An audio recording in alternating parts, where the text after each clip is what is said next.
ওঠো আস্তে আস্তে।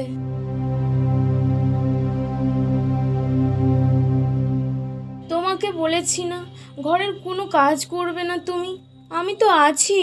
তুই আর কত করবি মা? তোর বাবা মারা যাওয়ার পর থেকে তুই তো এই সংসারের হালটা ধরে রেখেছিস।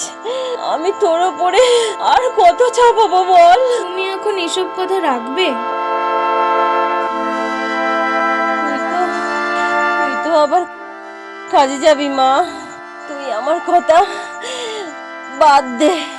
তুই তুই সাবধানে চলাফেরা করিস মা। আমার কথা চিন্তা করিস না, আমার কথা চিন্তা করিস না। কে যে হবে আমার শালা, পরব তখন গলায় মালা। আরে ফুলতেছে যে ও